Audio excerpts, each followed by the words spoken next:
Actually, Friday nagenda nambule ku basibe, nambule ku Waisu Alex Mufumbiro, Calvin, buvuka be Busoga. Wagenda wakati bali ruddawa? Bali ku maximum, bajita upper prison. Did you find them? I thought Mufumbiro was released. No, he's still there. Sasolodde kubalaba, baganye okubalaba. So wali ogenda balaba ngani? Because those are new people. You left Nup. They are new people, but we come from Busoga. Kati Simon wa NRM. Bufune ekizibu olwaleero abantu ne batandaba. Era baneewuunya. Ekyo nnumiriza nnyo n'ekintu ky'NRM. You are part of it. Abantu baneewuunya era bandaba tebeewuunya.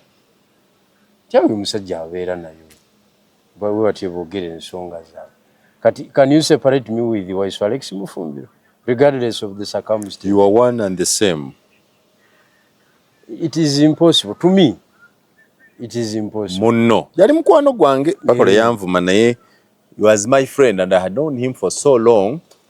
Naye wali olwo yanvuma nanjeregerera simanyi yandeeta muno yanjigiriza okukwata wuma simanyi biki ndanga bya kitode. I said okay. Okay. Naye regardless wadde ebyo byaliwo. He's my brother. Osobola otuuka ku level egamba nti wabali mu kizibu. Ng'olina ky'osobola okukola, tosobola kikola ataasibwe. Chombadde sinnakirowooza. You are challenging me. I think I should do. When are you going there next? You will not see him. I will not see him. Because ajja ku bouncing. Nze yam bouncing. Ye kenyini? Not the prison services. Omusibe. Musibe ya declines. No, we give it. Tulowooze ongambye wano nti can I separate you with Alex Mufumbiro?